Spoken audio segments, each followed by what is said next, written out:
So we're similar in as much as your subject matter expert area is music. And so you were able to kind of like add something to the conversation about Rex Viper. In our case, we come from, you know, filmmaking and videography background. So we had something to say about video production.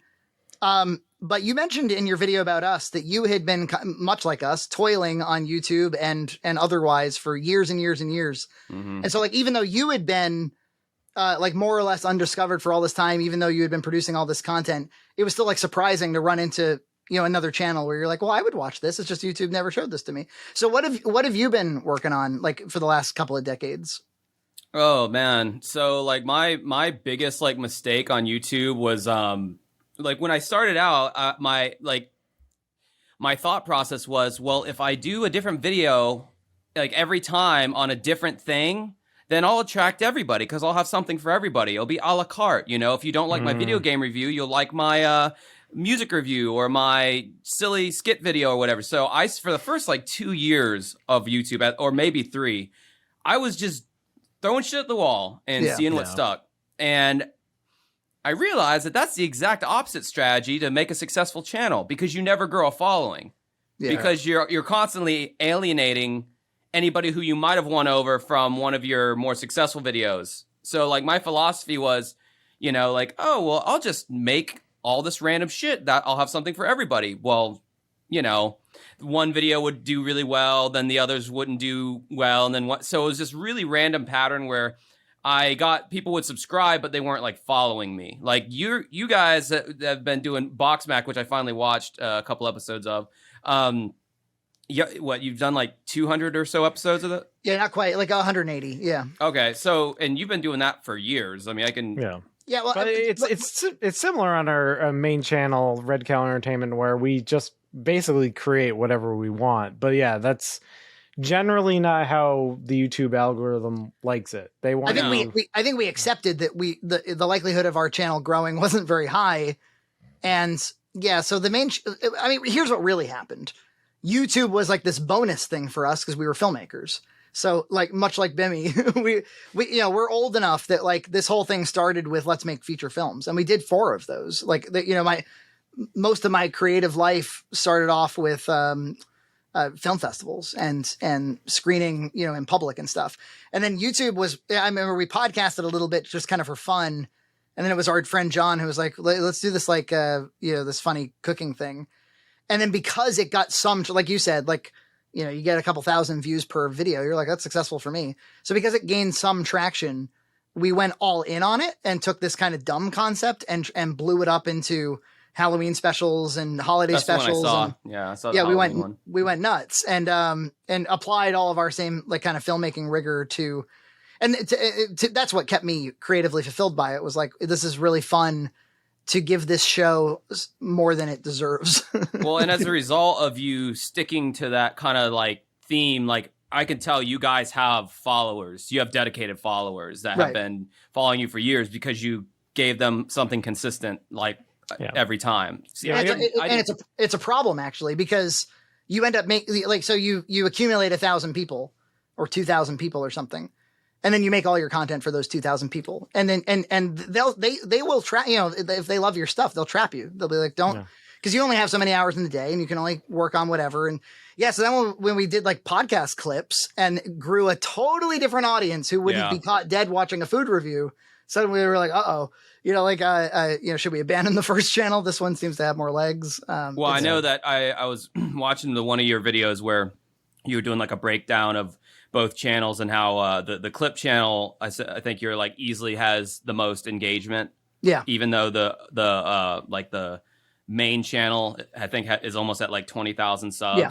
But like this clip channel, because of all the heat from Bimmy and all that, it's just like going gangbusters in the algorithms now. Yeah. Yeah, I mean, our other channel that has Box Mac, it definitely has a lot of engagement for the audience that it has, and it's very positive engagement, very like highly engaged. Like whenever we post a video, the like to view ratio is so high. Oh, nice. It's great. And they don't take shits on us. You know, like over here, we kind of have a little bit of a toxic following. Oh yeah, for sure. Yeah. I always know my videos getting popular when I start getting negative comments, because that's when I know it's broke past my viewing bubble and it's reaching up people outside of that. And people will either like agree with what I'm saying, but when they start disagreeing, I'm like, yes, it's growing. People outside of my sphere are starting to see it because, you know, they don't care about my feelings because they don't care about me, you know, right? And then there's like an attrition period after that where you kind of you keep the people who enjoyed you from the new batch, and then they become assimilated with your core fandom. Dude, the amount of people that like are begging me to just do anything Rex Viper related or like AVGN, they're so hungry for it, like from me, like, and it's just like, man, I couldn't imagine. Well, I was gonna say I couldn't imagine subscribing to a channel only wanting to see that one kind of content. Yeah. That's exactly why I subscribed to y'all's clip channel, because I loved your takes on AVGN. But then I started listening to the other clips too, and I like those as well. But I don't know. Yeah, I get it. I get it for sure. I mean, I have channels like that where I thought like, well, I guess the original one besides Bimmy is, remember when like Red Letter Media could have made just Plinkett, right? The conventional wisdom would say stick with Plinkett. Plinkett works. And even I remember even talking to you at the time when they started half in the bag. I was like, I really wish there was more Plinkett reviews, but it was kind of genius to grow it beyond that one gimmick. And a risk, because they could have lost everybody, but they were like, we're going to appear on camera and we're going to review movies, and I hope you stick around. And it worked out very well for them. Otherwise, they would have beat that joke into the ground many years ago. They would be right now in an AVGN situation. Yeah. Plinkett was the curmudgeonly guy, right? Yeah. They got famous reviewing the prequels. That's what I watched. That's the only thing I watched from them, because it was one of those, you haven't seen. Yeah, it was kind of like a legendary video that or so I heard. Yeah, because people were confused and didn't like the prequels, but it was the first time somebody articulated exactly what was wrong with the prequels. And I feel like that's what you guys did in a large part with James and the Slobs. It was just articulated in such a way that was like, oh wow, like these guys aren't like, you weren't being mean just to be mean. Like you're pointing out valid points and observations in a very intellectual way. And I don't think anyone had like done the definitive breakdown of that at that point. And believe me, same with me and like Rex Viper. It's like I was surprised no one had covered Rex Viper yet. I was like, wow, like no one's done a video. That's crazy, because this is like really bad. Well, you're right, but what it would take is somebody who can speak to it from some level of expertise, and who would actually take the time to make the video. So it's a little bit uncommon, and like, so you ended up being just the man for the job. And I think that I think a lot of entertainment now, I'm thinking of stuff that I consume.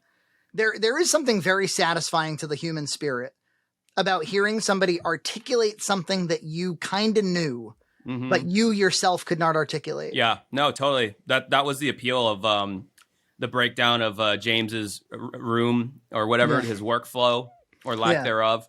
You guys would just say things. I'm like, oh yeah, I did pick up on that in the back of my mind, but like I didn't quite know how to, develop that thought, so I just kind of like disregarded it. But then when you kind of just broke every little thing down, and I was like, oh yeah, I did notice that was fucking weird. Like, it's really satisfying. I think it's the same with breaking down the music, where you're like, well, I know that this seems like that vocalist is out of his range, and there's a few things I could say, but I can't. I'm not musical enough to provide like a technical explanation, and it's very satisfying to hear a technical explanation where you're like, hey, that thing is wrong. Let me explain to you why. This is why it's wrong. Yeah.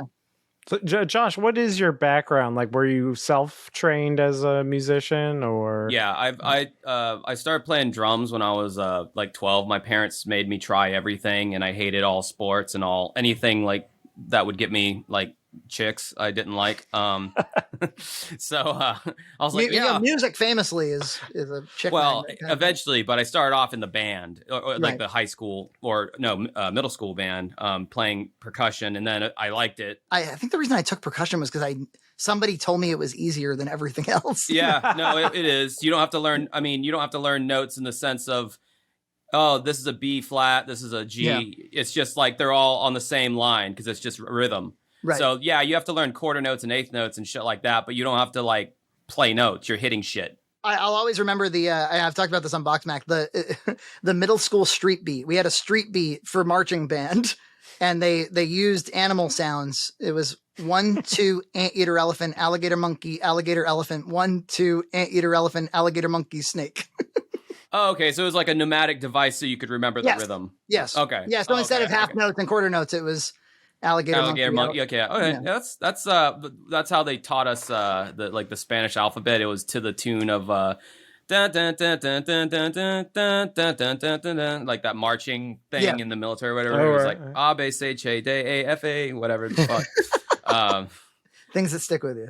Yeah, but no, I started off on drums. I got a guitar, or my cousin got a guitar for Christmas. My brother got a bass guitar for all in the same year. I think they wanted some Beach Boy style, like family band or something. I don't know, but neither my cousin nor my brother gave a shit about their instrument, and I just slowly like accumulated them and brought them into my room. And I just found I couldn't stop playing the guitar. I'd put it down, and then I'd have the urge to pick it up again. And I'm like, this sounds like shit right now, but I want this to start sounding good. And then I learned power chords, and then I learned traditional chords, and I don't know. I just really loved music, and I've been playing since like guitar since I was like 13 or 14. Though I should be way better at guitar than what I am for as long as I've been playing. But I'm good enough to do what I need to do to make the music I want to make. I'm not. And you play in a band right now? Yeah, Dancing with Ghosts. Yeah.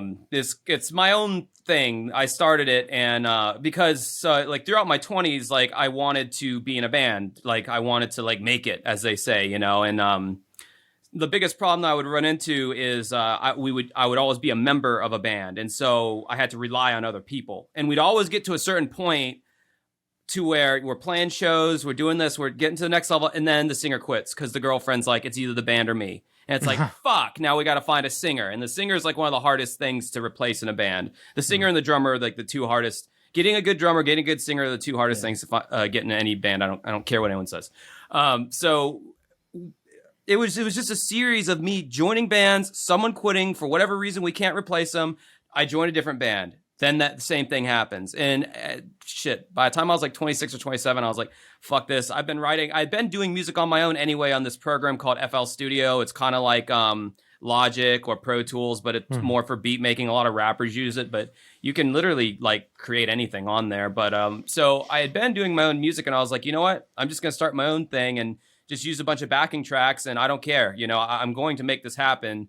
And I want to do something where nobody can quit on me because I am the band. So it doesn't end unless I want it to end. Love it. But yeah, no, I just basically, long story short, I accumulated people. And so now this is like probably the most successful band that I've ever been in. That's great. That reminds me of like, I've worked with a lot of actors over the years, and there's a lot of creative, talented actors, that don't get any work. And there's a lot of untalented ones too, but there's a lot of talented ones. And so often, like, they're knocking on my door for another movie just to be in something because they want to act. And I'm always like, it's not that hard to make a movie. Why don't you just go make your own movie? Make your own opportunities, write your own role. It's this is gonna sound so douchey. Like when you're kind of like when you start assuming a leadership position in your own life, like kind of taking the reins and doing the thing that you want to do and yourself and not relying on other people. It's crazy, like how when you start realizing how many people are so just dependent upon others to make something happen for them to facilitate. Even though like you or I may think, oh well, this isn't really that hard. You can do it yourself. To them, that's like playing 3D chess. It's like, no, there's no way I can do that. And do you think it's in a lot of cases it's just because there's this mental hurdle where like they haven't done it yet? So there's not, because I'll always say. My first feature, right? It's ill-advised to make a feature film when you're, 15 or whatever the hell I was. It was from when I was shooting it from 16 to 20. And I wouldn't recommend that but at the time I thought, well, I want to make a movie, so I'll make a movie. And through that ignorance, I was able to learn all kinds of stuff that I otherwise wouldn't have learned. A lot of stuff about dragging people that you're not paying along to, so like, how do you inspire somebody? How do you motivate somebody? How do you communicate what it is you want to do? And regardless of like how that movie came out, it will forever be the thing that got me over like a confidence hurdle. Yeah. Where from that point on, I'm a guy who can make a movie because I made a movie, you know? Yeah, like I forget who said this. I almost want to say it was Ricky Martin who said it, and it would be very ironic if this was the guy who made such a profound statement. But I think it was him. He said, "You have to allow yourself to suck." Oh yeah, Right. Like, yeah. Like you well, can't. so that's an excellent point. So here's where I struggle with specifically Rex Viper. Actually, is a lot of our advice to James is like, let go of whatever it is you feel obligated to be and obligated to do, and kind of discover the fun again. And I think, and so obviously music is like an area he's experimenting in, but he's also kind of aping his old AVGN stuff because he's going for the nostalgia 80s video game stuff because he knows that's maybe where the audience is. And it has been interesting to watch the audience kind of know. They're like, well, we've supported this guy for years. We'd like to support his new ventures, even if he's rough at first. But if you watch the comments, video by video, they become less supportive. Yeah. Yeah, you don't want to like. Yeah, I don't want to shit on him for trying stuff that he wants to do. And yet, you know, is there a threshold for like, maybe this shouldn't be public yet? You know? Yeah, I mean, yeah, it. My whole thing is like, hey man, you should know better by now. Like, you've been king of YouTube for however many years, and you put it out, so I can critique it. Yeah. Just like if I put out a song, absolutely critique it. And I wouldn't even say to the person critiquing my song, like, hey, don't critique my song. I had a lot of fun doing that. I put a lot of hard work into that. I don't care. Critique it. If you didn't like it, then you didn't like it. Yeah, I still had. You didn't take the fun away from me making the song. Like, that's a good attitude for sure. Yeah, yeah. I mean, you know, I want to have a generous spirit of like, hey, like, creativity is something that we want to foster in one another. And EJ and I went to a master's in fine arts program together. That's where we met. And I remember we used to have workshopping classes. Like every semester you had to take one workshop class. And so the whole idea was you bring something in, the entire class, like there was no instruction. You just brought work in and showed it and got critiqued. And I remember, one of the things that stuck out was that, I don't know, 90% of the class, they were not bringing in anything that they were like in any way ready to show. It was like raw footage. It was half concepts. It was, hey, what do you think? Should I continue type stuff? It was nothing like, hey, here's a rough cut, and I'd love to get your thoughts on my rough cut. And so they would bring in absurd nonsense, but nobody would actually dig into it because there was nothing to dig into. There was nothing critiquable. And then somebody would come along, or I would come along with like a finished work, and they would eat it alive. And I'm like, hey, wait a minute now. Like you came in with raw footage, and you fuckers came in with raw footage. But I always remember, like when I was developing creatively, that the same comment could be made from two different people, but if one person wants you to do well, one person wants you to succeed, and one person wants you to fail. Well, the person who wants you to fail, you just straight up shouldn't listen to. I think workshopping is definitely a skill to be cultivated. Yeah. So people they would literally just bring in like what's an example of like something they would bring in video wise? Do you remember, EJ? You were in this class with me. This is where I fell in love with EJ. Dude, it's eyes, man. I appreciate that comment. we had to sit. I remember we had to get together as like in a group and help each other workshop like bios for like a potential website. And I remember everybody was trying to come up with these like flowery, kind of artist descriptions of themselves. I remember EJ is like, oh, I like Nintendo. And, I think I made a bio that's like, I like to make things and put them on the internet. Or yeah. And for my thesis, I'm going to be making a cartoon, a comedy cartoon, and it'll make sense and be coherent. And I was like, I want to hang with this guy. But I'm remembering this one. It was a girl just speaking extemporaneously in an attic, and they were just kind of rolling footage on her. Do you remember this at all? The whole path is a fever dream. I mean, there were so many like that. And that's what drew me to you, is that you actually came to the stage with some goods. It was like, because I remember when I first was going into the program, they like for accepted students, they had a bunch of students that were in their year before speak about what they're working on. It was like documentary, experimental film. And then Frankie was like, "Oh, I make transgressive films or something." Yeah. Like, I think I tried to art it up a little bit. Bit, but I was like, "Oh, he said something about like narrative." so I make a movie. A movie. Subscribe to Red Cow Entertainment on Patreon for full episodes every other week.